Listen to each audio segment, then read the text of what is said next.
Welcome once again to the hour of the time. I'm William Cooper. Ladies and gentlemen, make sure that you stay glued to your radio tonight as we bring you another in the never-ending series that we call Mystery Babylon.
Tonight's episode, ladies and gentlemen, is entitled Darkness.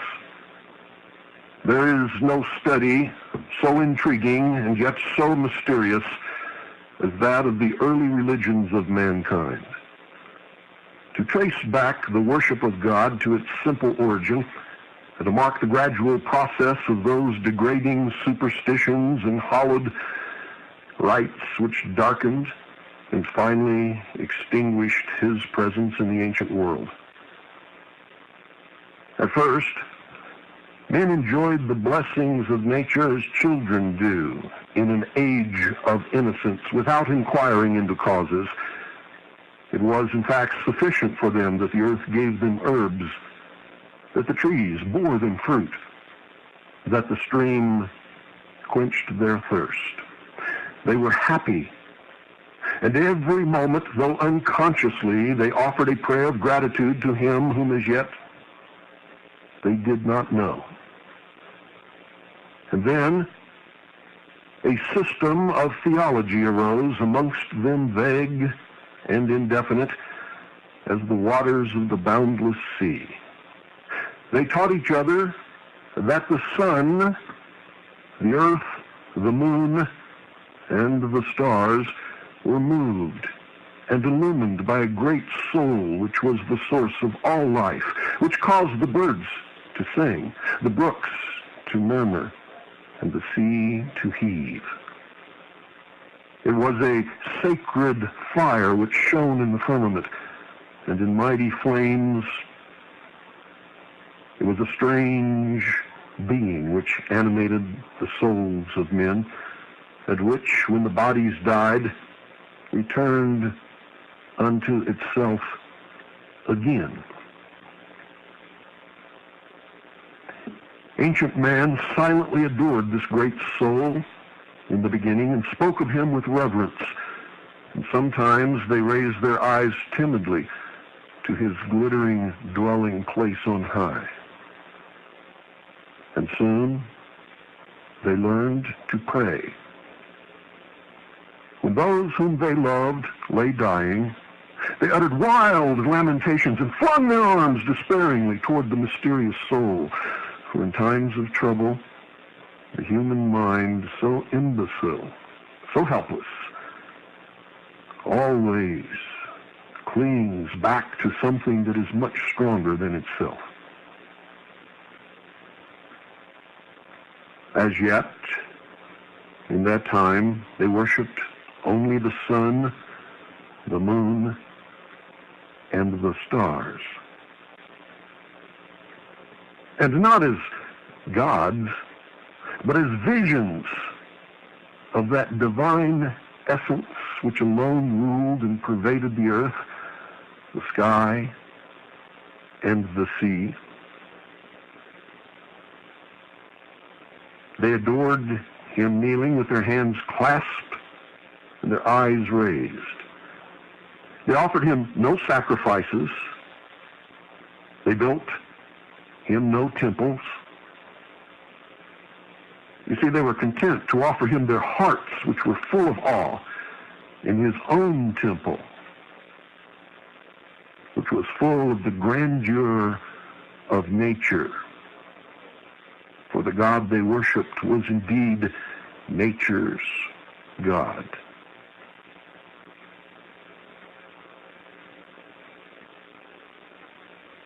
And it is said by some that there are yet some barbarous islands where men have no churches nor ceremonies, and where they still worship God, reflected in the work of his uncountable hands, and the mystery and the balance and the perfection of nature. But you see, they were not long content with this simple service. There were those amongst them who learned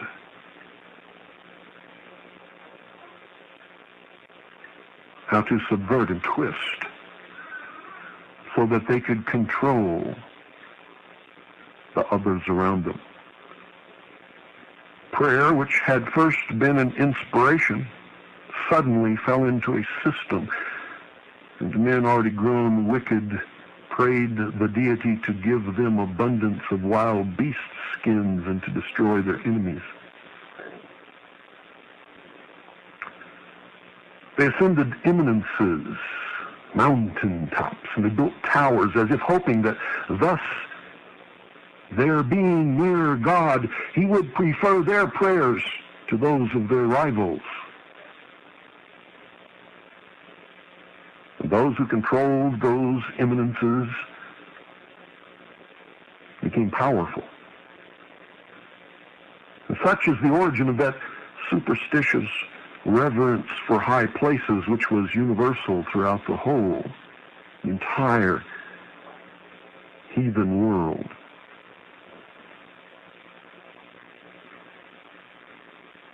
And then, it is clear in the ancient annals that someone came forth. Orpheus was born. And he invented instruments which to his touch and to his lips gave forth notes of surpassing sweetness, and with these melodies he enticed the wondering, innocent savages into the recesses of the forest.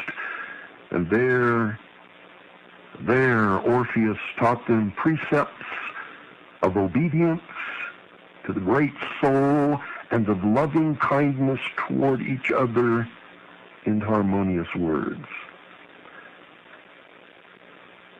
And he became the high priest. And so they devoted groves and forests to the worship of the deity.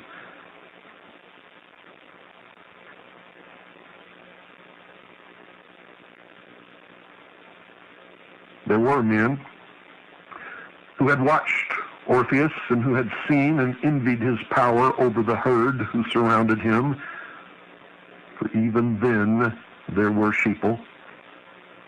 They resolved to imitate him, and having studied these barbarians, they banded together and called themselves their priests.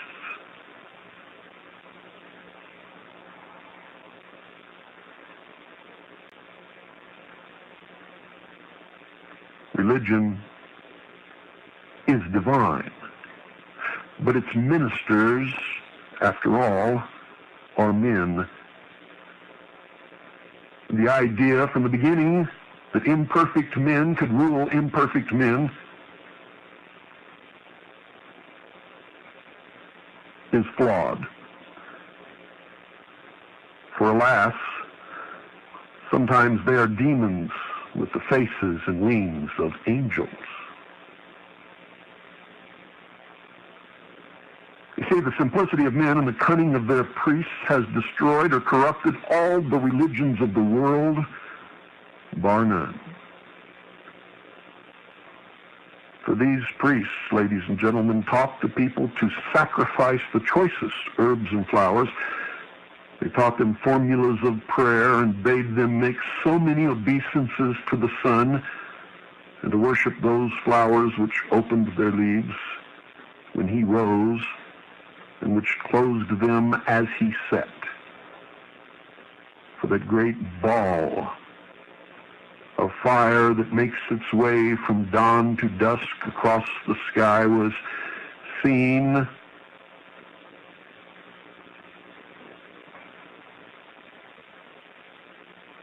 as the Savior to those who huddled in the cold darkness surrounded by wild beasts of prey.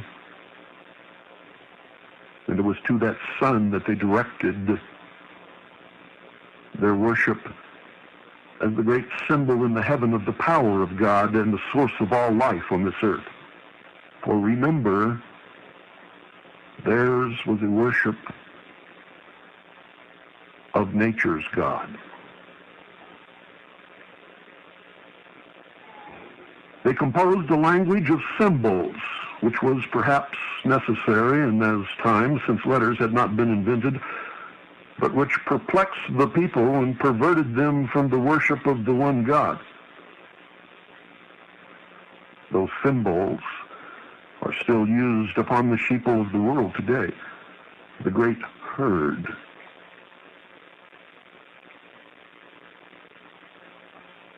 Thus, the sun represented the great doctrine of this religion. The moon represented the church, reflecting the pure light of the sun. And the sun and the moon were worshipped as emblems of God. And fire, by the philosophers of fire, as an emblem of the sun. Water, as an emblem of the moon, which by faith reflected the pure light of its master. The serpent represented the full body of the priesthood, the initiates, was to be worshipped as an emblem of wisdom and eternal youth, since it renews its skin every year. Thus, it periodically casts off all symptoms of old age and begins anew. Reborn, if you will. And the bull, the most vigorous of animals and whose horns resembled those of the crescent moon, was also worshipped.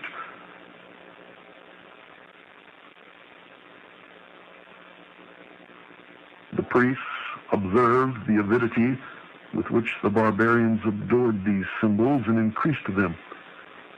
It was a time of great mystery and little understanding of any that was seen around them.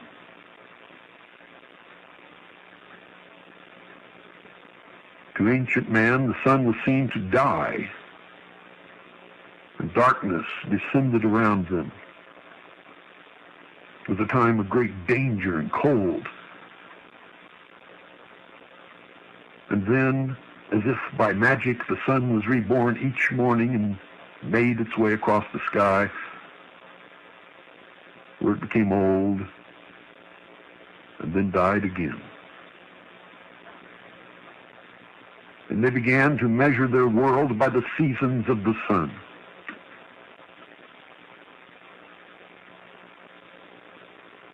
And their religion reflected all of this.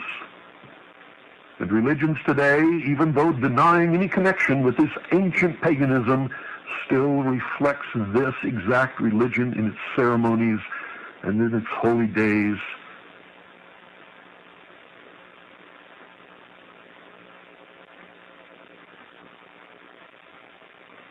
Even to the layout of its churches.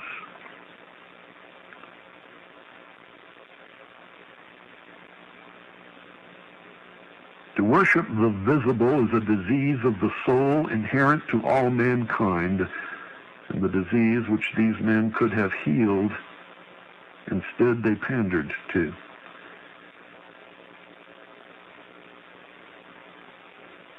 It is true that the first generation of men might have looked upon these merely as the empty symbols of a divine being, but it is also certain that in time the vulgar forgot the God in the emblem and worshipped that which their fathers had only honored, and therefore the symbol became the God.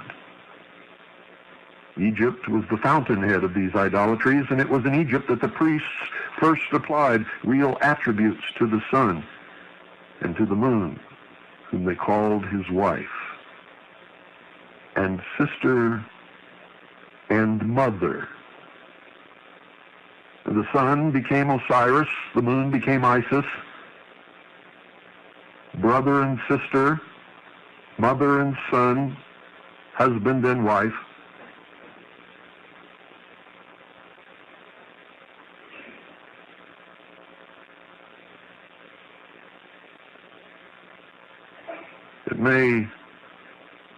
It may perhaps, for those of you who have not heard it, maybe have not been listening to this broadcast for a great period of time, it may perhaps interest you to listen to the very first fable of the world.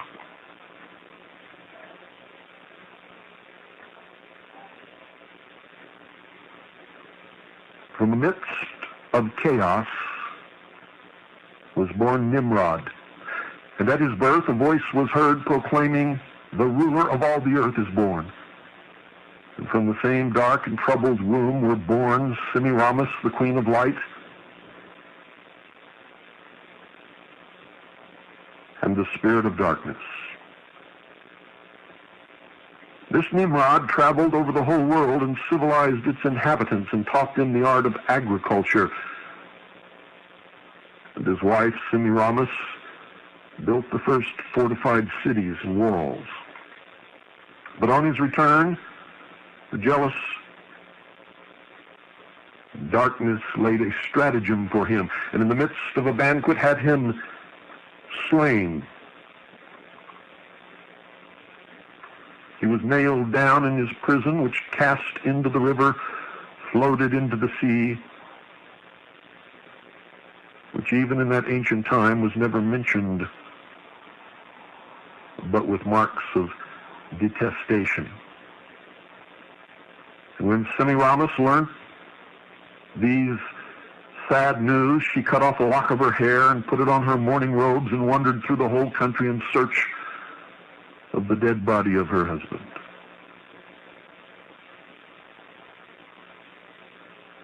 Eventually, she found it. By casting a magic spell,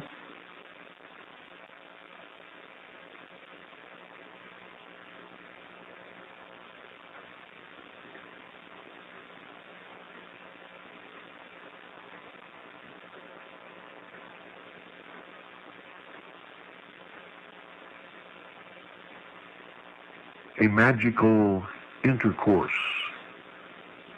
was obtained between Semiramis and the dead Nimrod,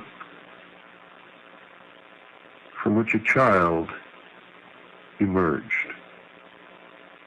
The child was Tammuz. And Semiramis fed the infant with her finger instead of with her breast, and put him every night into fire to render him immortal.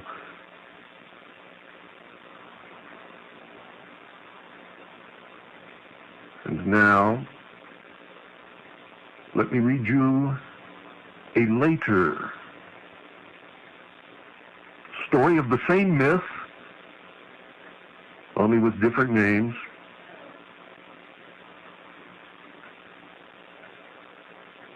And I have to depart from my narration here and read this to you.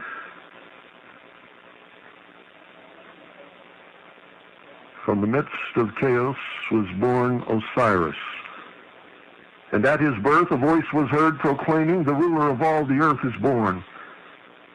And from the same dark and troubled womb were born Isis, the queen of light, and Typhon, the spirit of darkness.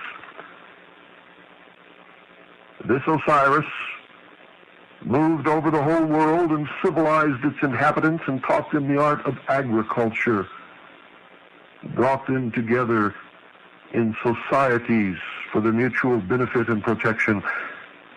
But on his return to Egypt, the jealous Typhon laid a stratagem for him, and in the midst of a banquet had him shut up in a chest which exactly fitted his body. He was nailed down in his prison,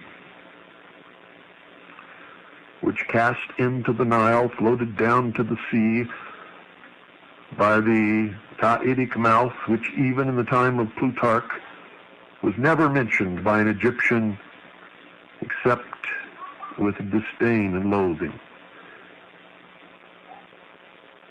When Isis heard the news, she cut off a lock of her hair and put on her mourning robes and wandered through the whole country in search of the chest which contained the dead body of her husband. At length she learnt that the chest had been carried by the waves to the shore of Byblos and had there lodged in the branches of a tamarisk bush, which quickly shot up and became a large and beautiful tree, growing round the chest so that it could not be seen. The king of the country, amazed at the vast size the tree had so speedily acquired, ordered it to be cut down, to be hewn into a pillar to support the roof of his palace, the chest being still concealed in the trunk. The voice which had spoken from heaven at the birth of Osiris made known these things to poor Isis, who then went to the shore of Byblos and sat down silently by a fountain to weep. The damsels of the queen met her and accosted her, and the queen appointed her to be nurse to her child. And Isis fed the infant with her finger instead of with her breast, and put him every night into fire to render him immortal. While transforming herself into a swallow, she hovered around the pillar which was her husband's tomb, and bemoaned her unhappy fate. It happened that the queen thus discovered her, and shrieked when she saw her child surrounded by flames. And by that cry she broke the charm, and deprived him of immortality. By that cry, Isis was summoned back to her goddess form and stood before the awestruck queen, shining with light and diffusing sweet fragrances around. She cut open the pillar and took the coffin with her and opened it in a desert. There she embraced the cold corpse of Osiris and wept bitterly. Isis returned to Egypt and hid the coffin in a remote place, but Typhon, hunting by moonlight, chanced to find it and divided the corpse into 14 pieces. Again Isis set out on her weary search throughout the whole land, sailing over the finny parts in a boat made of papyrus. She recovered all the fragments except one which had been thrown into the sea.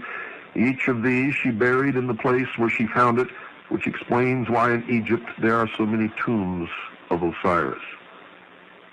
And instead of the limb which was lost, she gave the phallus to the Egyptians, the disgusting worship of which was thence carried into Italy, into Greece, and into all the countries of the East. And today, people pay obeisance to this phallus when they stand in awe of the Washington Monument, or when they attend spike training, for truly, it is the shaft. When Isis died, she was buried in a grove near Memphis. Over her grave was raised a statue covered from head to foot with a black veil, and underneath was engraved these divine words, quote, "I am all that has been, that is, that shall be, and none among mortals has yet dared to raise my veil," end quote. Beneath this veil, ladies and gentlemen, are concealed all the mysteries and learning of the past. A young scholar, his fingers covered with the dust of venerable folios, his eyes weary and reddened by nightly toil, will now attempt to lift a corner of this mysterious and sacred covering. The folios are the old books that I have discovered in used bookstores across the country and around the world. And truly, in some of those dark and dim corners and shelves that have never been touched, I have been literally covered with the dust of years that has settled upon these ancient volumes. Those that I could afford have found their way into my library, where they still serve today.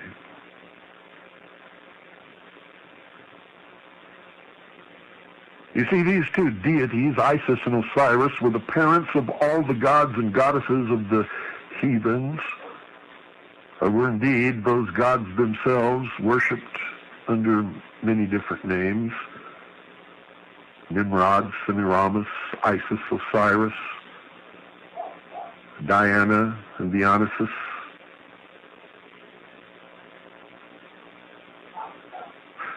The fable itself was received into the mythologies of the Hindus and the Romans. Sira is said to have mutilated Brahma as Typhon did Osiris, and Venus to have lamented her slain Adonis as Isis wept for her husband, god, brother, son. And as yet, the sun and moon alone were worshipped under these two names. And as we have seen, besides these twin beneficial spirits, men who had begun to recognize sin in their hearts had created an evil one who struggled with the power of light and fought with them for the souls of men. I must tell you that in my studies I find that it has been natural through all history for man to fabricate something that is worse than himself rather than take the responsibility upon his own shoulders. And even in the theology of the American Indians, which is the purest of the modern world, there is found a Mahitu, or dark spirit.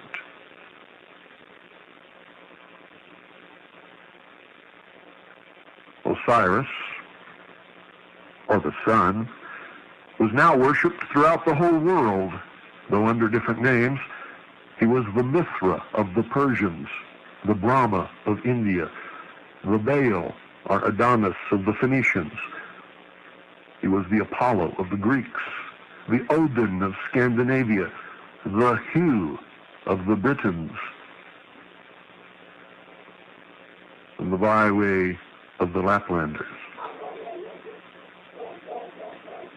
Isis, ladies and gentlemen, also received the name of Isline, Ceres, Rhea, Venus, Vesta, Cybele, Niobe, Melissa, Nehalennia in the north, Ithi with the Indians, Puza among the Chinese, and Ceridwen among the ancient Britons.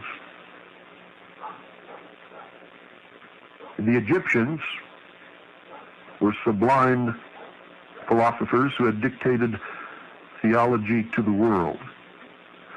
And in Chaldea arose the first astrologers who watched the heavenly bodies with curiosity as well as with awe, and who made divine discoveries, and who called themselves the interpreters of God. And to each star they gave a name, and to each day in the year they gave a star. And the Greeks and Romans, who were poets, wreathed these names into legends. Each name was a person, and each person was a god. From these stories of the stars originated the angels of the Jews, the genii of the Arabs, the heroes of the Greeks and the saints of the Romish Church. And then corruption grew upon corruption, and superstition flung black and hideous veil over the doctrines of religion. You see, a religion, ladies and gentlemen, is lost, utterly lost, as soon as it loses its simplicity. Truth has no mysteries. It is deceit alone that lurks in obscurity. It is only the lie that is hidden behind a door. Men multiplied God into 1,000 names and created him always in their own image. Him, too, whom they had once deemed unworthy of any temple, less noble than the floor of the earth and the vast dome of the sky which he had created, they worshipped in caves and then in temples, which were made of the trunks of trees, rudely sculptured and ranged in rows to imitate groves of trees, and with other trunks placed upon them transversely to form the cross that is seen when you hold up your son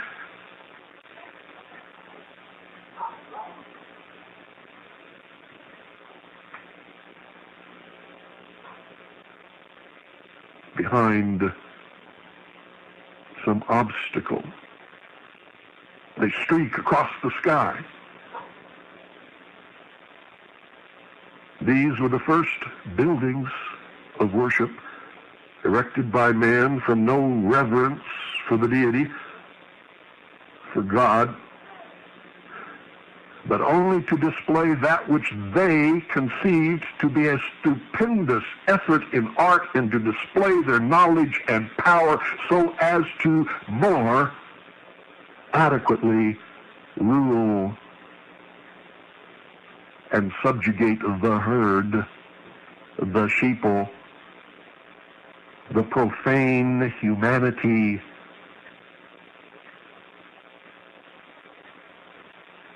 that had not a clue, and still doesn't, by the way.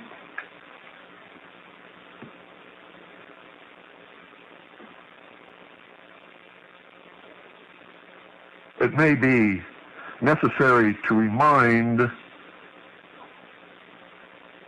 some of you that a superior being, God, if you will, must view the elegant temples of the Romans, the gorgeous pagodas of India, and the Gothic cathedrals of the Western world with feelings similar to those with which we might contemplate the rude efforts of the early heathens, or a hill of ants,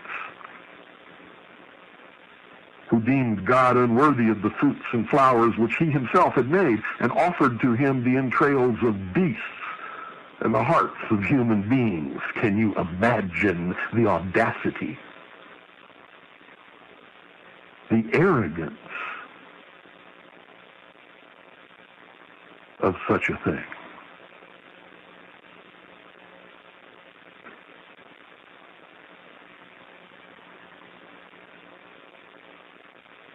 We can compare, ladies and gentlemen, an ancient and fallen religion to the ship of the Argonauts, which the Greeks, desiring to preserve to posterity, repairing in so many different ways, that at length there did not remain a fragment of the original vessel which had borne to Colchis, the conqueror of the Golden Fleece. So let's pass over a lapse of many, many years, centuries, if you will, and then contemplate the condition of the nations in whom religion had been first born. We find the Egyptians adoring the most common of plants, the most contemptible of beasts, the most hideous of reptiles. The solemnity and pomp of their absurd ceremonies held them up to the ridicule of the whole wide world. Clemens of Alexandria describes one of their temples thusly, quote, "The walls shine with gold and silver and with amber and sparkle with the gems of India and Ethiopia, and the recesses are concealed by splendid curtains. But if you enter the penetralia and inquire for the image of God for whose sake the fane was built, one of the pastophori or some other attendant on the temple approaches with a solemn and mysterious face, and putting aside the veil, suffers you to obtain a glimpse of the divinity. And there, upon an altar, you behold a snake, or a crocodile, or a cat, or some other beast, a fitter inhabitant of a cavern or bog than of a temple, or a giant penis, the phallus of Osiris, which Isis had substituted upon the altar of Egypt. The priests of Egypt were always impostors, but once so celebrated had degenerated into a race of jugglers, a circus, if you will. Also, the Chaldeans lived upon the fame of their fathers and upon their own base trickeries. No one was honest anymore. No one could point to God. No one understood that all the symbols of the universe and in nature represented the power of an unseen God that the first men worshipped. The Brahmins or Brahmins, whose priests of India once so virtuous and celebrated as being so wise,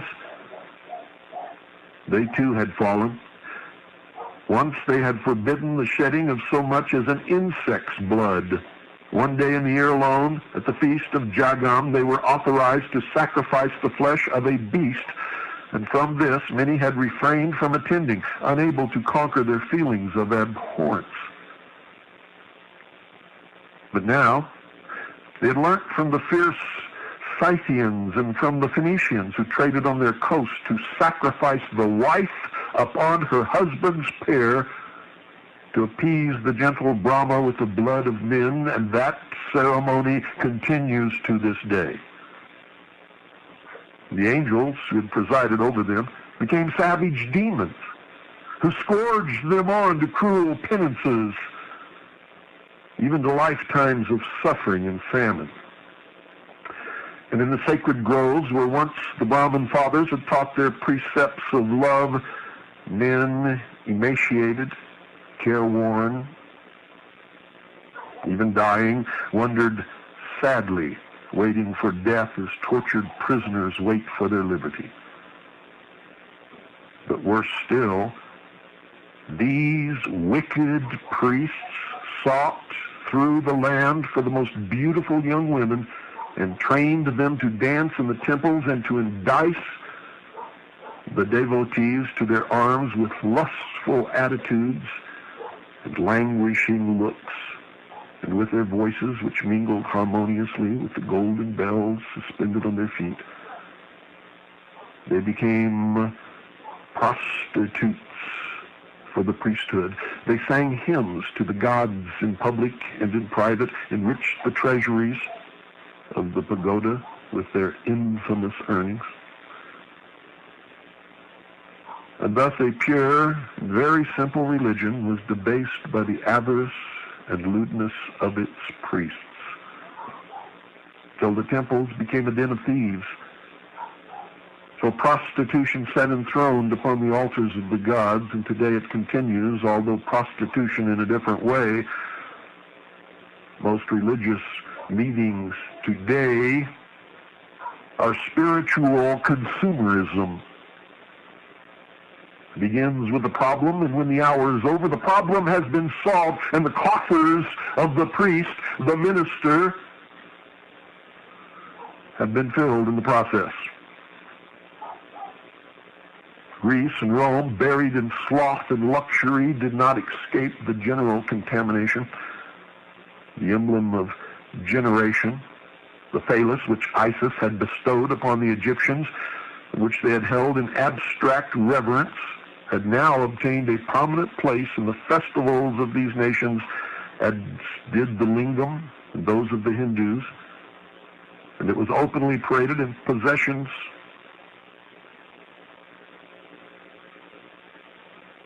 before guests in the home, in processions in the streets, It was worn by Roman nations in bracelets upon their arms.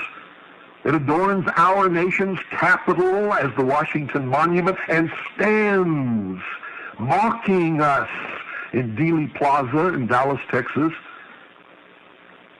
The sacred festivals and mysteries which they had received from the Egyptians and for which the women had been wont to prepare themselves by continence and the men by fasting were now mere vehicles for all the depravities and deceptions of the very lowest kind. Men were permitted to join the women in their worship of Bacchus or Adonis, of the Bona Dea, and even of Priapus. And so dissolute did the Dionysia become,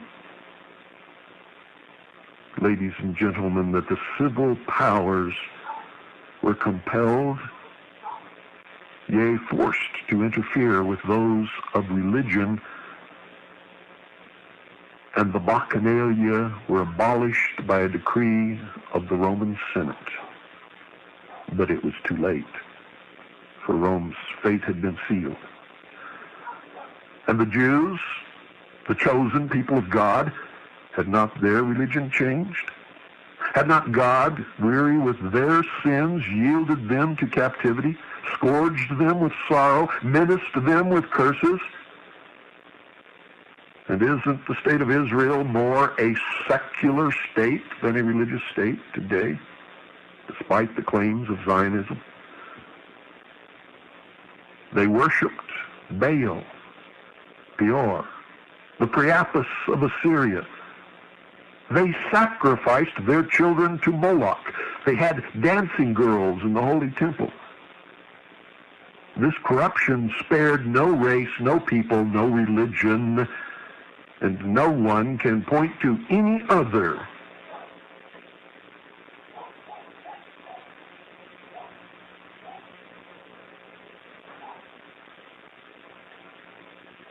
and say truthfully that they are more guilty than they. For all are guilty. All people, all religions, all nations, all over this world have destroyed the simple precepts of all of the different religions of the world. And none resemble even slightly what they began to be. And I'm not going to go deeper into particulars that are so degrading to human nature. I can see you squirming in your seats as it is. So I will have mercy. I will instead invite you to follow me by steadily listening to the hour of the time to a corner where you may begin to more readily understand where we are at and where we are going, for there are many who have traveled this route before in the history of the world. It is enacted in cycles, and those who ignore history are doomed to repeat it.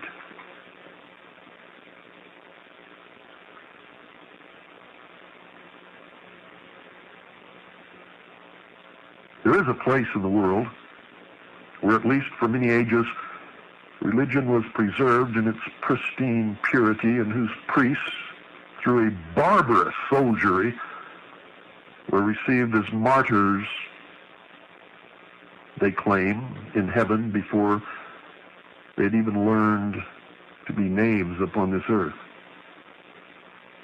It was an isolated spot unknown to the world in the earlier ages of vice.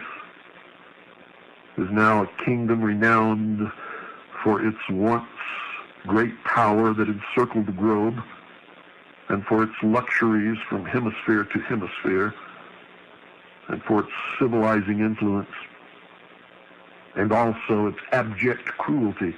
It was encircled by the blue waters of the German and Atlantic seas and abounded in the choicest gifts of nature. It was called the White Island, from the cliffs which still frown so coldly upon Gaul, and the land of green hills from its verdant mountains. There was a song during World War II called The White Cliffs of Dover. In subsequent broadcasts, and they may not be coming soon, I will take you to that land, and I will show you its priests in their white robes, and its warriors in the blue paint of war, and its virgins with their long and glossy yellow hair. And I will tell you the truth of the ancient religion of Britain, and it has absolutely nothing to do with any lost tribe of Israel.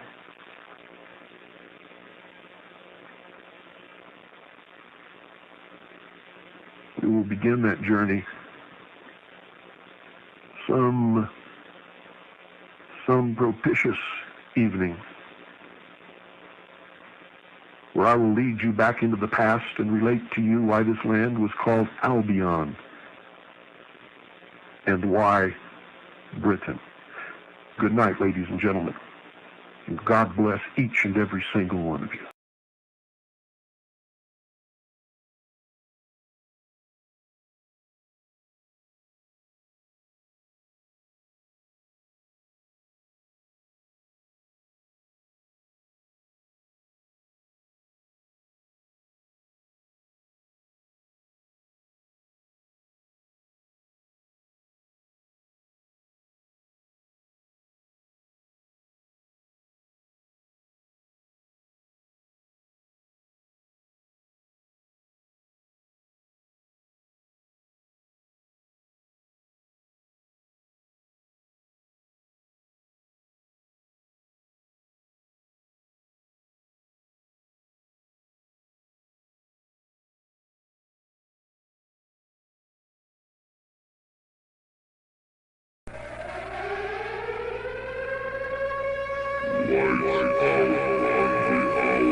You're listening to The Hour of the Time. I'm William Cooper. And I'm Carolyn Nelson. And that last hour is going to be a hard one to follow, folks. Say, did you hear the one about Hillary? She wanted this dude killed, so she hired these 3 Israelis who dressed up like Elizabeth Taylor, Richard Burton, and Michael Jackson, and the Secret Service just waved them right on in the gate into the White House. Never mind that the Secret Service don't guard the gate, it's the White House police. Of course, nobody escorted them into the White House. They didn't have any security passes. Nobody checked their credentials. No, just waved them right on in. And these 3 Israelis, all decked out in all this makeup and stuff, looking like Tammy Faye Baker, just walked right in and shot this dude named Foster, and he just dropped dead right there on the ground floor of the White House, and nobody heard anything. Nobody knew nothing. This happened early in the morning, and then not till 1 o'clock they found this guy sitting at his desk dead. Yep. And Clinton, he just had a fit, you know. He just flew right off the handle and had the Secret Service ordered them to take this dude out, this dead body, ferried him out to this park, this strange park that nobody knows about, you see, and propped him up there until somebody found him. And he had a trigger print on his thumb that just wouldn't go away. Folks, Hillary Rodham Clinton didn't get to the White House by being so absolutely stupid. You see, you're the sheeple. Not her. You see, if she was the sheeple, she'd be sitting in your living room and you'd be in the White House. Don't you guys understand that? Welcome to the last episode of Mystery Babylon.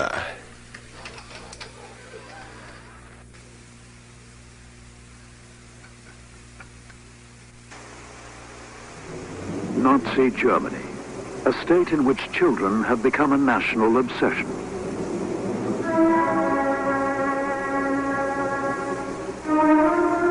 Hitler has proclaimed it must be considered reprehensible to withhold healthy children from the nation. If the fertility of the healthiest bearers of the nationality is consciously and systematically promoted, the result will be a race which has eliminated the germs of our present physical and hence spiritual decay. In the doctrines of National Socialism, this spiritual decay has but one cause: the dilution of the Aryan race by the blood of inferior peoples. Only by breeding from the racially purest can the greatness of the Aryans be restored. In the vanguard of the Nazi racial mission is Hitler's Praetorian Guard, the SS.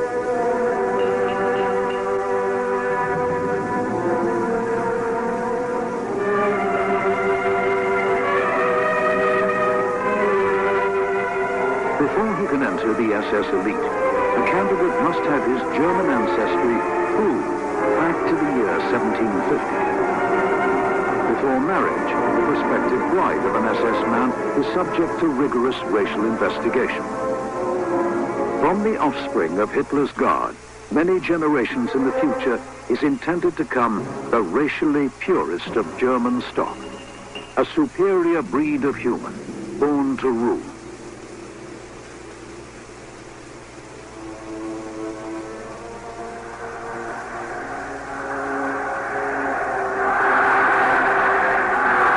The origins of this terrifying vision are strange and contradictory, an unlikely union between the teachings of a modern scientific movement and the esoteric doctrines of the occult.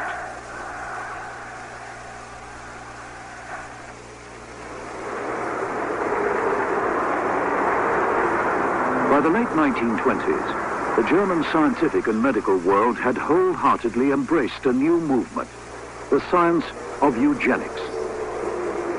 The founder of eugenics is an Englishman, Sir Francis Galton, the cousin of Charles Darwin.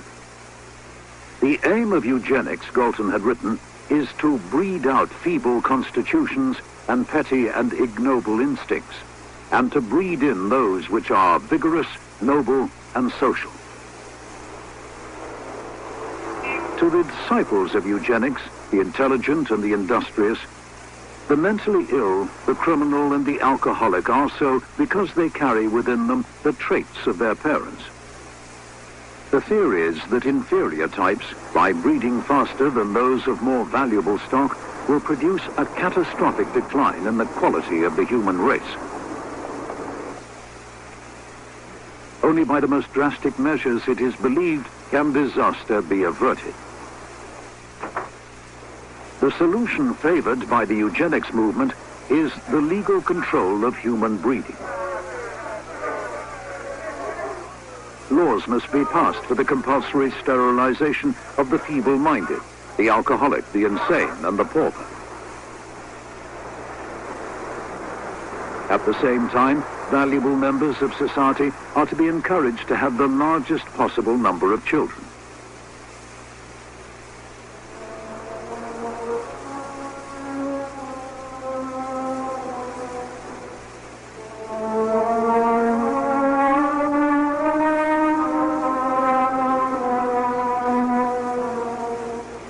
In the 1920s, while eugenics in Europe is still in the realms of scientific theory, in the United States of America, it has long since been put into practice.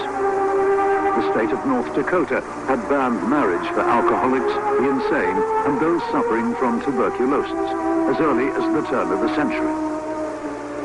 In 1907, the state of Indiana had passed the world's first law allowing sterilization of the mentally ill and criminally insane. By 1930, 28 American states have passed similar laws, and 15,000 people in mental hospitals and prisons have been compulsorily sterilized. By 1939, the figure will have reached 30,000.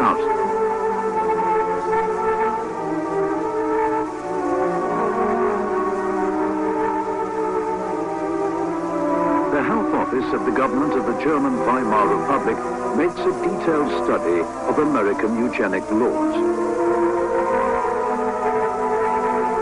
It is deeply impressed by America's sterilization campaign, and leading German eugenicists praise U.S. restrictions on the immigration of foreigners and the laws passed in some southern states banning intermarriage between the races. There is a growing concern in German medical circles that Germany is being left behind in the struggle for racial improvement.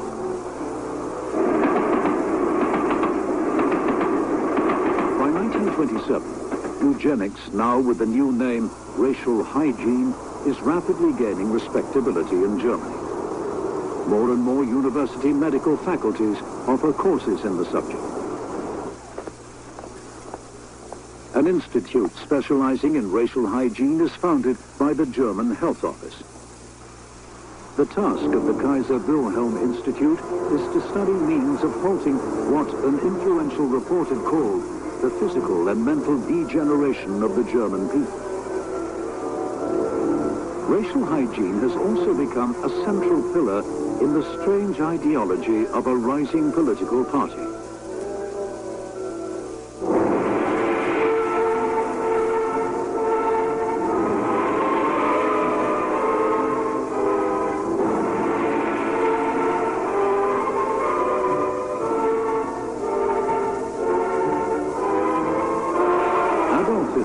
Spent much of the year 1924 in prison for his part in an attempted coup against the Bavarian government.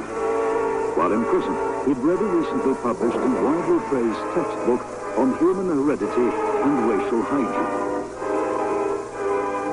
He'd also written his political testament, Mein Kampf. In Mein Kampf, Hitler's commitment to the doctrines of racial hygiene is made clear.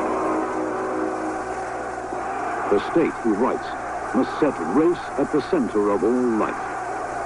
It must see to it that there is only one disgrace, to bring children into the world despite one's own sickness and deficiencies. Here, the state must act as guardian of a millennial future, in the face of which the wishes and selfishness of the individual appear as nothing. To Hitler, the millennial future which the state must defend is the coming triumph of Aryan man.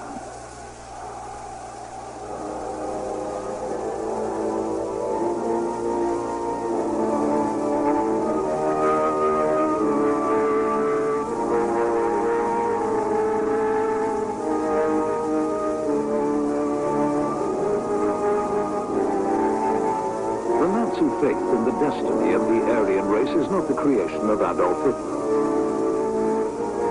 Nor does it spring from the movement for racial hygiene. Its origins lie in the teachings of mystics, clairvoyants, and secret societies dedicated to the occult.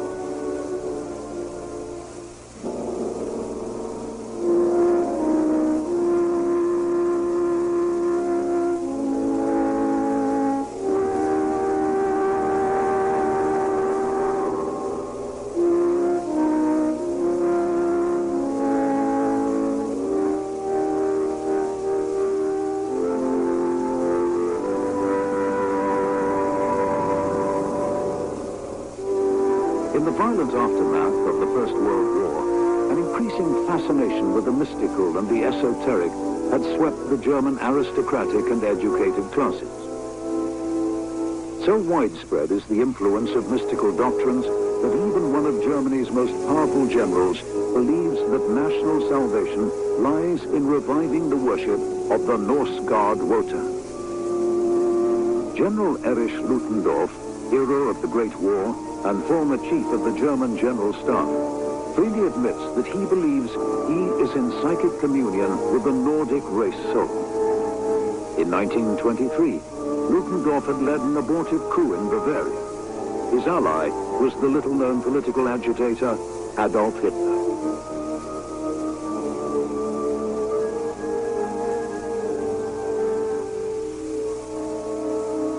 Many of the members of Ludendorff's circle, including his future wife, are closely associated with an influential occultist group calling itself the Edda Society.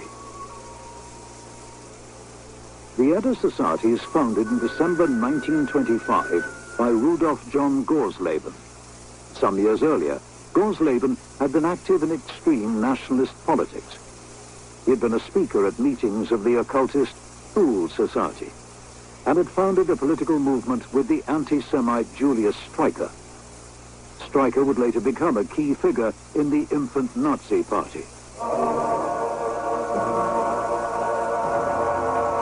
Gorsleben then abandons politics. He immerses himself in the task of deciphering the ancient Nordic script of the runes and penetrating the secrets of the Icelandic verses known as the Edda.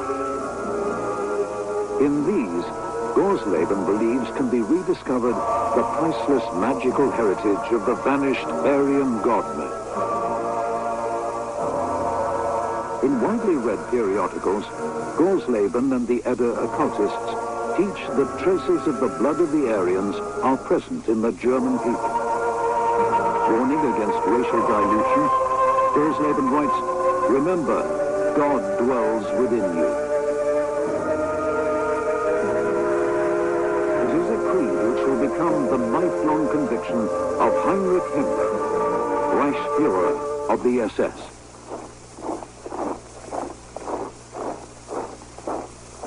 As a youth, Himmler had avidly consumed the writings of the German occultists. He'd grown obsessed with astrology, spiritualism, and herbalism. Above all, he'd adopted as his own the mystical doctrine of the Aryan. If, as Himmler had come to believe, the blood of the Aryans runs most strongly in the veins of Germanic peoples, then, by breeding from the purest individuals, a race of superhumans could be produced. A race in which the Aryan psychic powers would grow ever stronger. Himmler, trained as an agriculturalist and devoted to the occult, is embarking on the strangest eugenics experiment in history.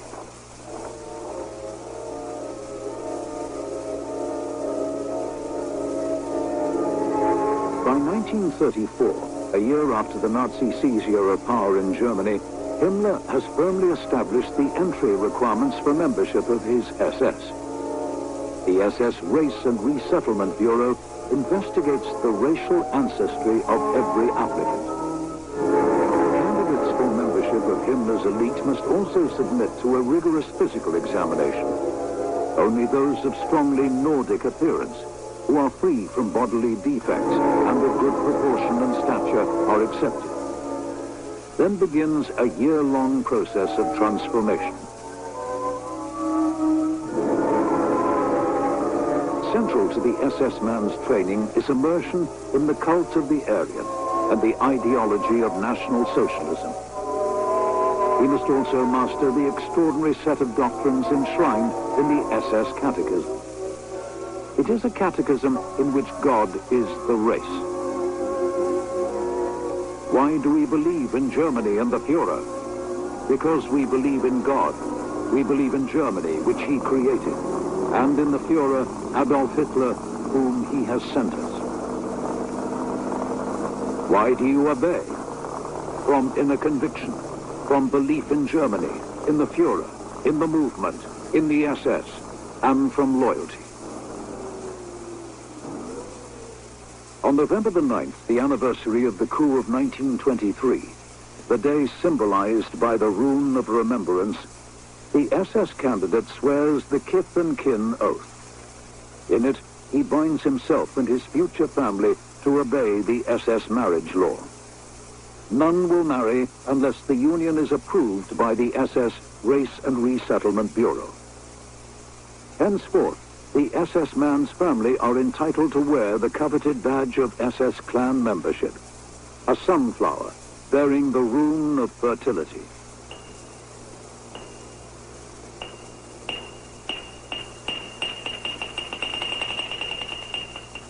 The strict racial qualifications for SS marriages are widely praised by the scientists and medical men of Germany's racial hygiene movement. Inspired by the example of the SS, measures are already underway to control the breeding of Germany's civilian population. Within months of Hitler's becoming Chancellor of Germany, the first of a series of eugenic laws is passed. The law for the prevention of genetically diseased offspring establishes a vast network of genetic health courts. These have the power to order that individuals suffering from any of a range of mental or physical ailments be sterilized. The campaign is organized on a massive scale. 1,700 genetic health courts will, in 1934 alone, order over 56,000 sterilizations. Within 10 years, almost 400,000 Germans will have been sterilized.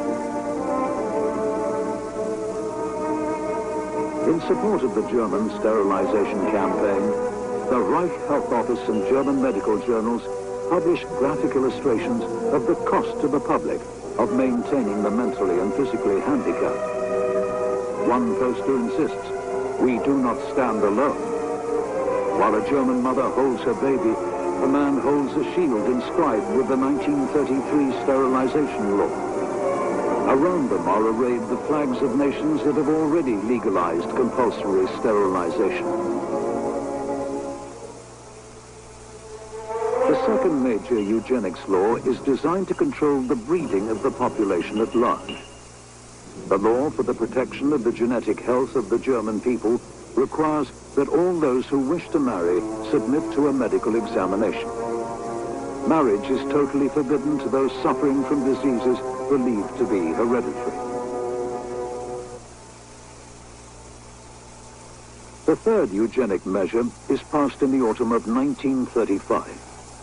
Physicians of the racial hygiene movement had long argued that intermarriage between the races is genetically harmful, producing degenerate offspring.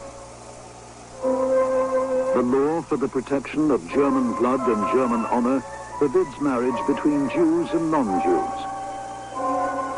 Following this new measure, racial hygienists devised complex formulae for calculating the proportions of Jewish blood which each partner can possess if marriage is to be allowed.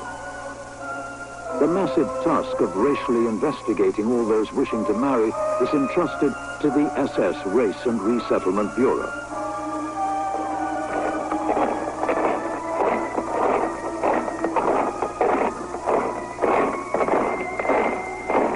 Heinrich Himmler's vision of the SS has from the beginning extended far beyond his eugenic project to breed a race of pure-blooded Aryans. His intention is to create a military religious order, an order steeped in Aryan mysticism.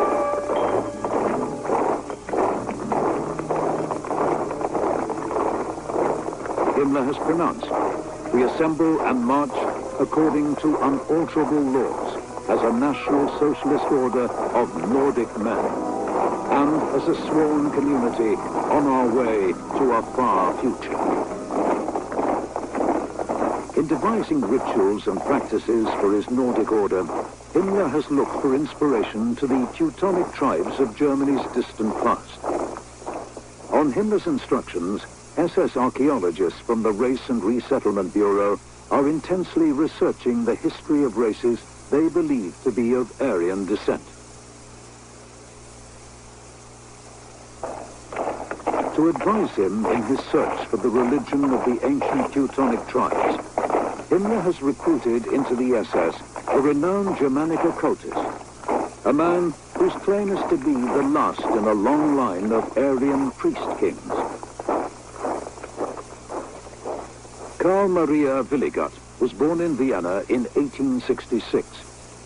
During the Great War, he'd risen to the rank of colonel in the Austrian army. Willigott claims to possess ancestral clairvoyant memory, the power to recall the history and experiences of the Germans over thousands of years. He believes that in himself is an unusually pure strain of the normally latent psychic powers of the Aryans. Willigut's clairvoyant visions have told him that German blood, culture, and history are far more ancient than historians and scientists can know. According to Willigut, the history of the Aryans had begun in 228,000 BC, an era in which there were 3 suns in the sky, and the world was populated by giants and other fantastic creatures.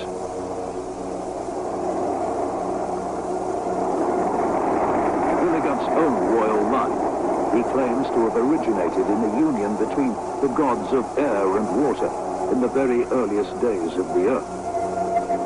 Willigut claims that amongst his ancestors are many of the greatest of Germanic heroes.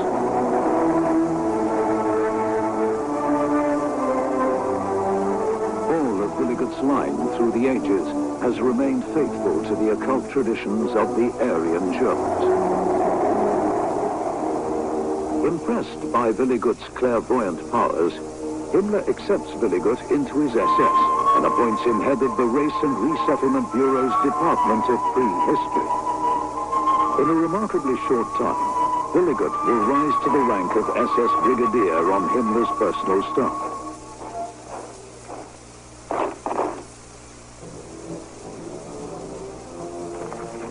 By 1934, Himmler's SS is becoming one of the most powerful organizations in the Reich.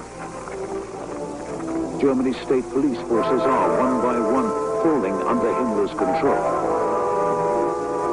The SS is responsible for all intelligence and security duties in the Nazi Party. The SS Race and Resettlement Bureau is dramatically expanding as it polices the national eugenics program. The SS is rapidly becoming a state within the Nazi state. Now Heinrich Himmler, with the help of Karl Willigut, plans the strangest of all his creations. An SS spiritual center, an order castle for his Germanic brotherhood.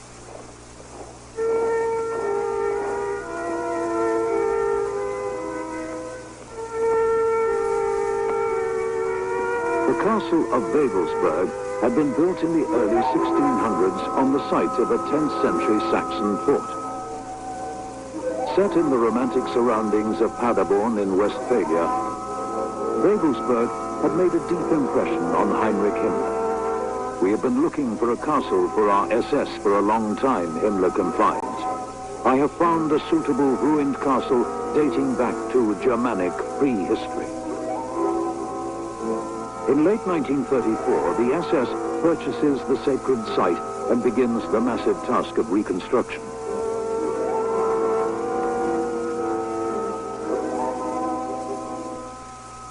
Karl Willigut had accompanied Himmler on his earliest visits to the castle. His researches had revealed an ancient prophecy. Here in writing, reports Willigut, is the prophecy concerning the great determining battle of which we spoke. Willigut has unearthed a Westphalian legend in which Wewelsburg is destined to become a magical German stronghold in a future conflict between Europe and Asia. The prophecy coincides exactly with Himmler's belief that the SS is to be the bastion of Europe against a massive onslaught from Asia. Already, Himmler's order is preparing for the millennial conflict to come. The SS is to become the most formidable military force in Europe.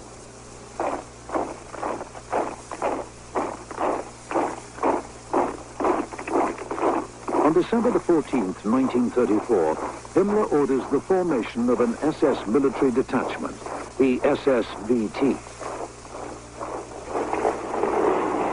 Almost from the outset, the military training of the SS-VT is revolutionary. The emphasis is less on the barrack square drill favored by the regular army than on the creation of a new breed of military athlete.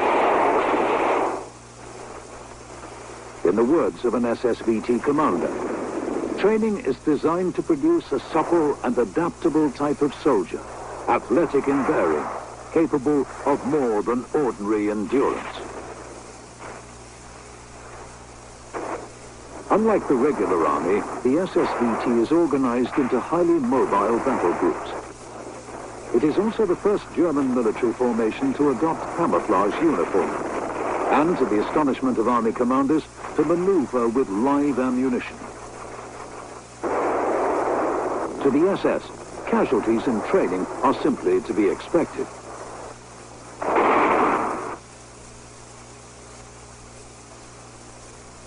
While the SSVT is to become an elite force in the service of the Führer and the Aryan mission, another arm of the SS is already at war.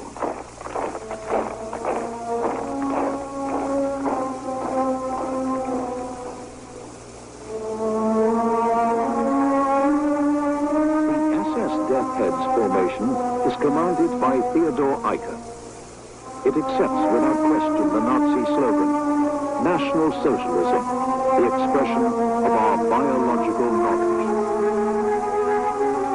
The task of the Death's Head is to isolate and, if necessary, destroy those it believes infectious germs in the body of the German people. Jews, homosexuals, political dissidents, and social misfits. The means of quarantine is the concentration camp.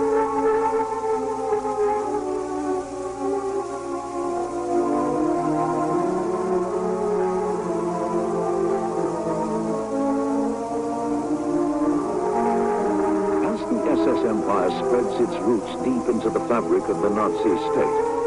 Heinrich Himmler, advised by Karl Willigert, continues to develop and refine the rituals of his order. The officer class, envisaged by Himmler as the priests and high priests of the SS, are to be distinguished by the award of special symbols of their place in the hierarchy. At Himmler's personal discretion, members of the SS Corps of Leaders can be awarded the SS Dagger. The dagger is the visible sign of SS nobility and of the favor of the all-powerful Himmler. Irrespective of rank, proven SS men are presented with a silver Death's Head signet ring. The ring is based on a design created for Himmler by Karl Willigert. Its symbols are of deep mystical significance. The Sig rune, emblem of victory. The Hagau rune, the rune of hail, destruction, and enclosure. Included is the personal rune group of the Willigert ancestral tradition. And the swastika, symbol of the destiny of Aryan man.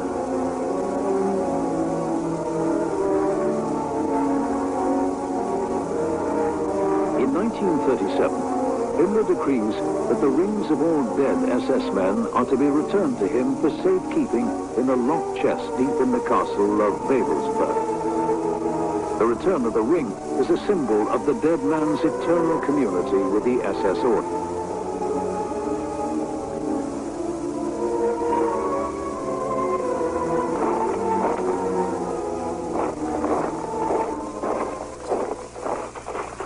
The transformation of Himmler's SS castle is by now gaining momentum.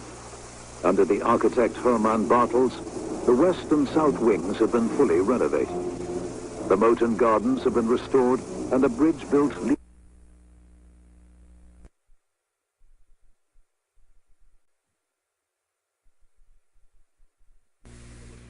Something like that. Don't look for the Secret Service to give you justice. They're not the Justice Department. They're not a police force, folks. They're assigned to the president for one purpose, to protect the president, folks. You're not going to see them in Chicago hanging the president. That's not their job. Their job is to protect the president. And they will. If the president commits murder in front of them, they will protect the president. You know what? I think Radio Freemasonry is turning in to the Red Skelton Show. What do you think? It makes me wonder. It makes me wonder what's going on next week, because usually there's something like this 3 or 4 days before a big item like NAFTA or Yeah, something. Once again, old Tommy Baby's got you guys out there chasing your tails. When are you going to wise up, folks? Or maybe we ought to do that, Carolyn. I mean, that's a hell of a comedy routine. I mean, I was laughing for a whole solid hour. I couldn't stop laughing. You really were. You really were. I never saw you cut up like that. Well, I never thought I'd hear anything like that in my whole life, much less hear those callers calling in who were swallowing it hook, line, and sinker. Did you hear the last guy? Yeah. He was trying to connect a plane crash in Arkansas with everything that Skolnick was saying. Skolnick said, I don't know anything about that. Don't go away, sheeple. I just love it.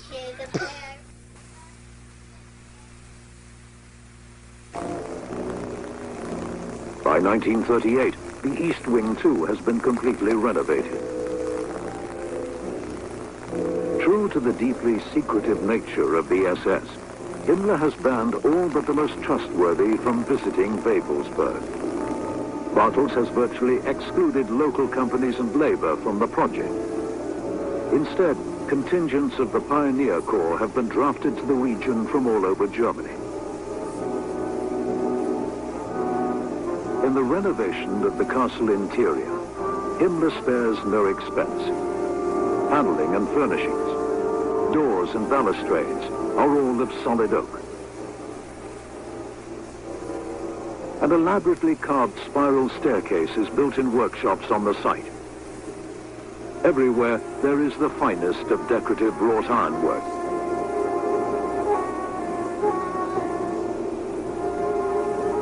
The chambers of SS leaders, each room named after a Germanic hero, are to be filled with appropriate relics. Arms and armor are collected from all over Germany. Himmler has pronounced, "May the spirit of the most distant past be the future in this castle."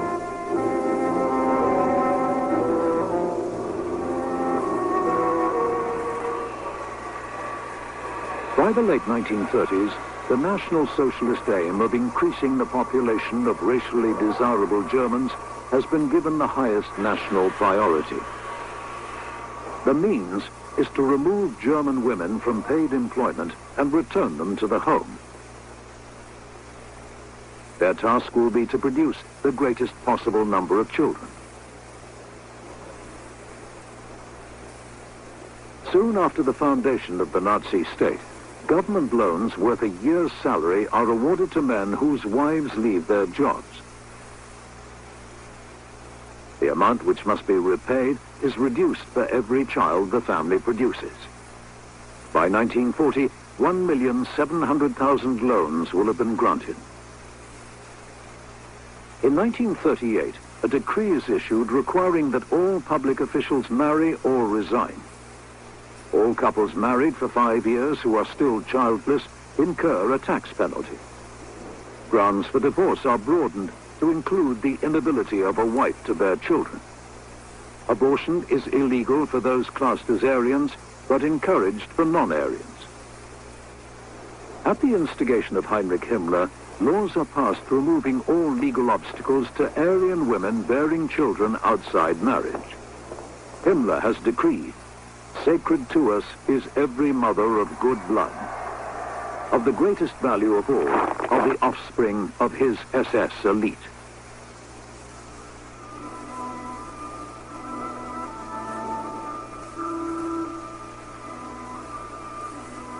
In December 1935, Himmler had founded the project which would remain his obsession for almost 10 years. He calls it the Lebensborn, the spring of life. It is a chain of maternity homes and breeding centers for his SS racial elite. In Himmler's words, a nursery garden for pure Germanic blood. In Germany, there will be 10 such homes, each veiled in secrecy and under heavy SS guard.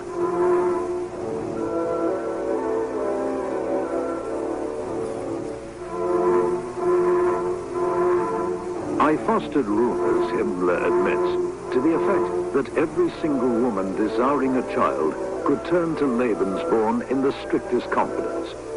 We only recommend genuinely valuable men as procreation helpers. In spite of the stringent racial qualifications required, there is no shortage of prospective mothers. The Nazi League of German Maidens has officially stated, although not every German girl can hope to find a husband, you can all become mothers. An SS Race and Resettlement Resolution of 1937 notes, the Lebensborn will bring them together with a man not casually, but in full awareness that they are fulfilling a noble duty towards the nation. At a naming ceremony, the children of the Lebensborn project are immediately immersed in the Germanic ritual of the SS clan. Males are touched on the forehead with an SS dagger, symbolizing their first initiation into Himmler's mystical order. Mothers of SS children are told, remember that you are but a link in the clan's endless chain.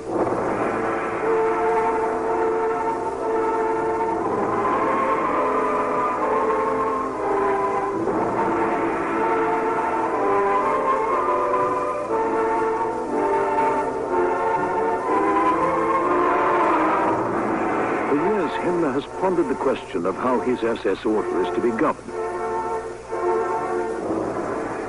Taking his inspiration from the Knights of the Round Table, Himmler has appointed a shadowy inner council of 12 chosen SS leaders. The ritual setting for their deliberations is the castle of Wewelsburg.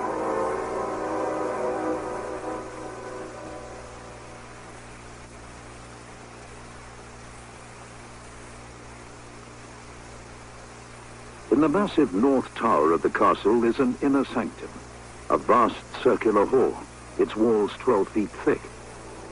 Around the chamber stand 12 columns.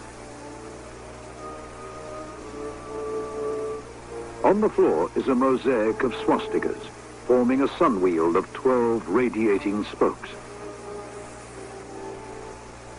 In this strange chamber, Himmler and his chosen 12 commune with the Aryan race soul and the spirits of the Germanic ancestors.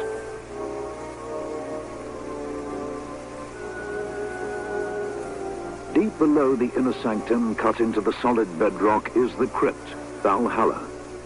Here are performed ceremonies of the dead. In the center, the wooden coats of arms of a dead SS knight are to be ceremonially burned. 12 stone plinths around the walls will hold 12 urns, each of which will one day hold the armorial ashes of a departed knight.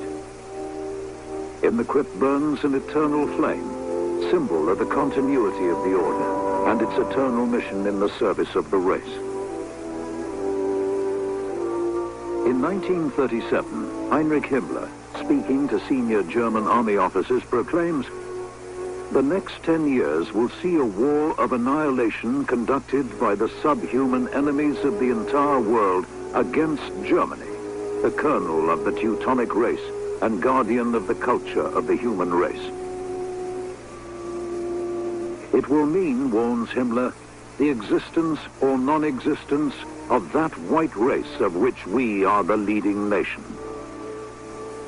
In reality, the war of racial annihilation foreseen by Himmler will be the war about to be waged by Germany. For Adolf Hitler, the first step in the creation of a greater Germanic empire has been to order in March 1936 the reoccupation of the demilitarized Rhineland. It is a blatant contravention of the Treaty of Versailles. In the wake of the occupation, the SS becomes deeply involved in the first sterilization campaign to be waged on grounds of race. In a joint operation mounted by the Gestapo and genetic health courts, 500 children of mixed race, the offspring of black French soldiers, are seized and sterilized. It is a grim warning of horrors to come.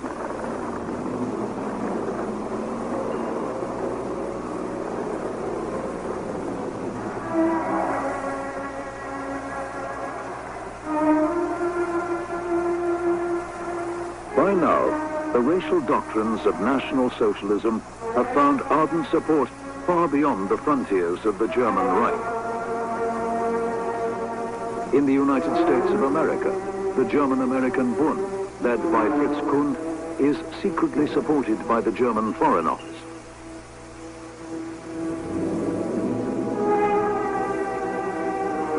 In Belgium, the ultra-nationalist Rexist Party is founded by Leon de Grelle.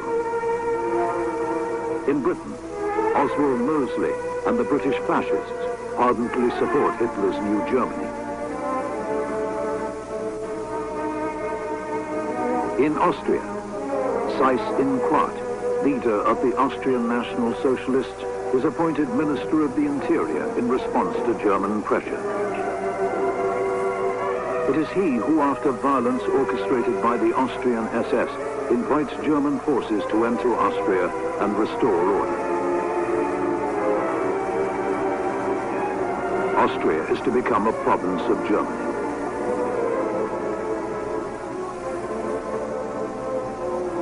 In the wake of the occupation, SS troops of the Gestapo and SD security service arrest 76,000 Austrians and commit them to concentration camps.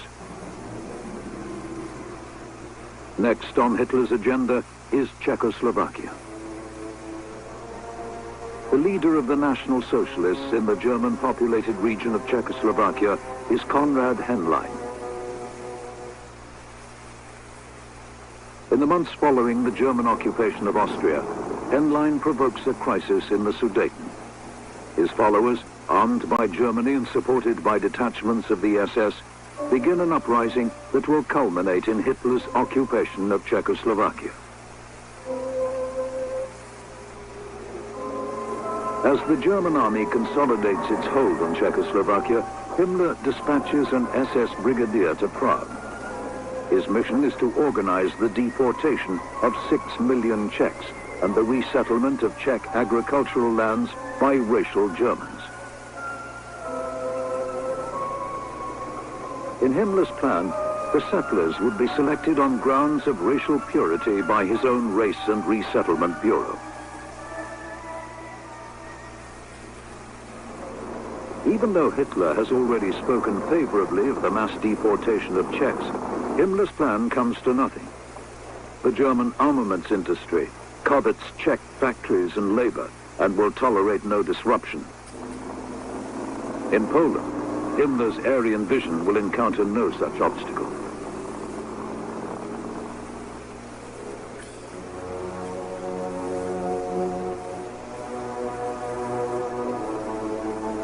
In Mein Kampf, Hitler had written, "We begin where we left off 600 years ago.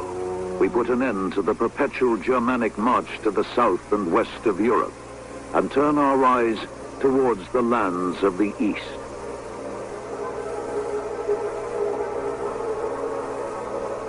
In the summer of 1939, Hitler summons Heinrich Himmler to his Bavarian mountain retreat.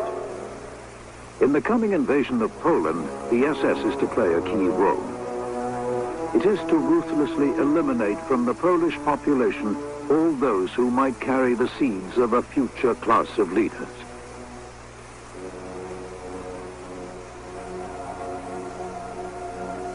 Under Himmler's head of security, Reinhard Heydrich, 5 SS Einsatzgruppen extermination squads are to follow close behind the invading German armies. In Poland, Himmler will embark on the first stage of his long-cherished dream. The SS is to be the vanguard of a great Germanic migration.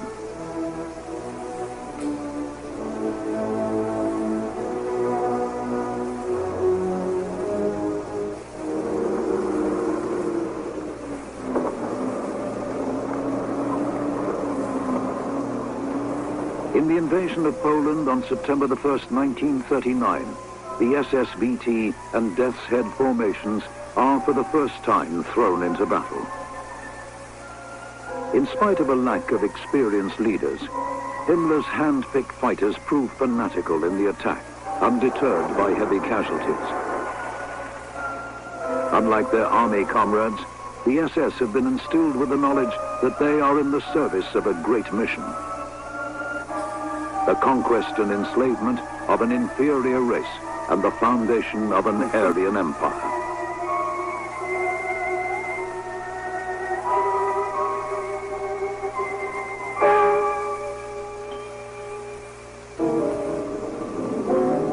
While the SS military formations bask in the success of their Polish campaign, Reinhard Heydrich's Einsatzgruppen unleash a reign of terror. Tens of thousands of Poles are seized and shot. The victims are teachers, doctors, officials, aristocrats, Catholic priests, and Jews.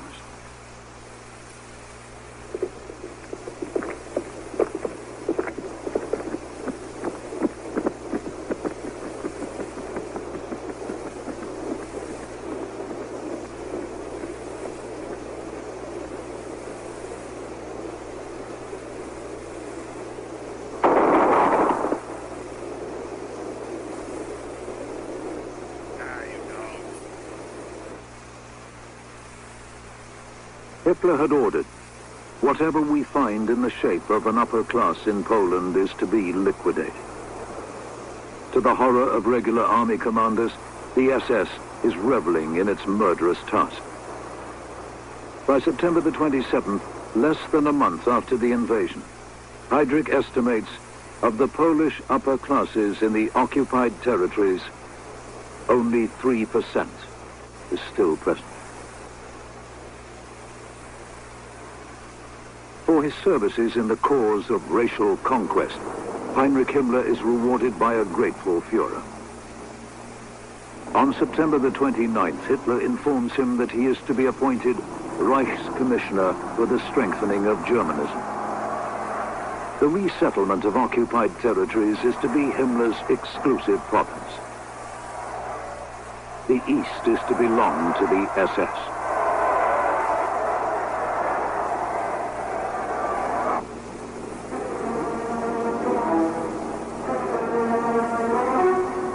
Into which Europe has been plunged is eagerly embraced by a rapidly expanding armed SS.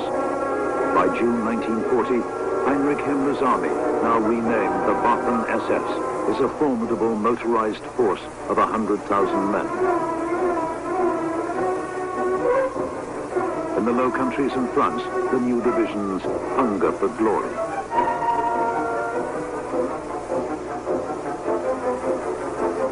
While the exploits of his military athletes win the grudging respect of the regular army, and in Hitler's words, pay the butcher's bill, Himmler's thoughts are elsewhere. To him, the war in Western Europe is merely a distraction. Only in the East can the destiny of the SS be truly fulfilled.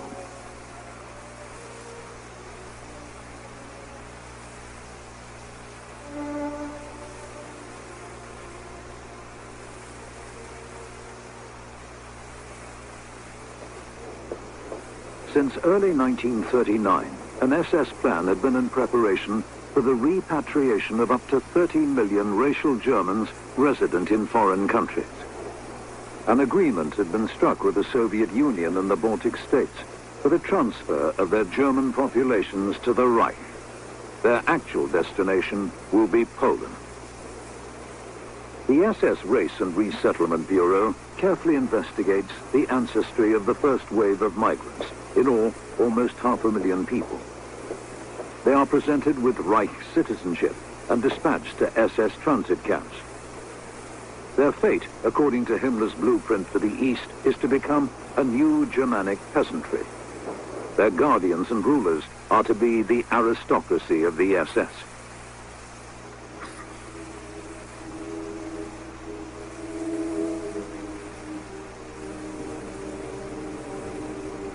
By mid-1941, 1 million Poles and Polish Jews have been driven from their homes and deported to the area of Poland known as the Government General. The Jewish people of the conquered territories have been forced into ghettos to await a fate as yet unknown.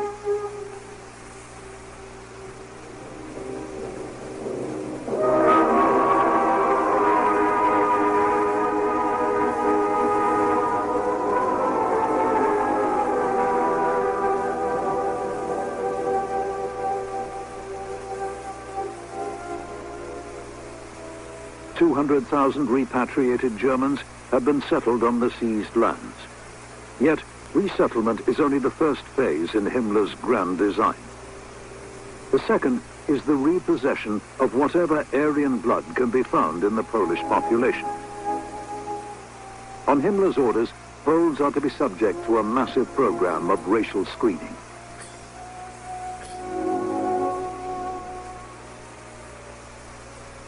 Tens of thousands of Polish children are examined by the SS Race and Resettlement Bureau. The shape of the face, eye and hair color, even X-rays of the skull are used by SS physicians to detect traces of Nordic blood. Of those rejected as racially undesirable, many are sterilized.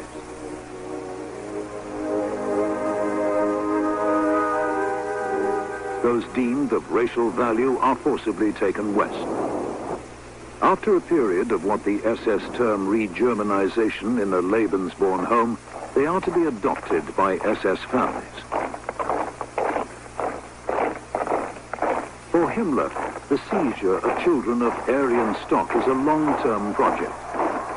Of more pressing importance is the rapid expansion of the Waffen-SS.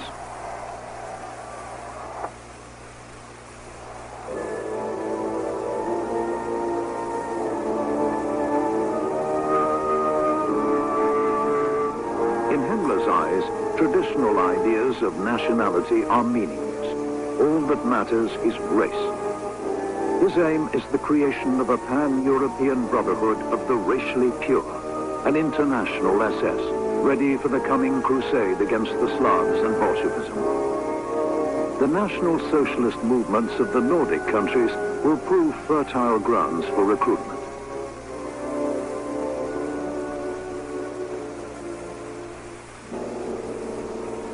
The Viking Division, composed of Norwegian, Danish, Dutch and Flemish, is the first of 13 SS divisions to be raised from Nordic or Germanic foreigners. All are formations entirely composed of volunteers. To the members of Himmler's foreign legions in the racial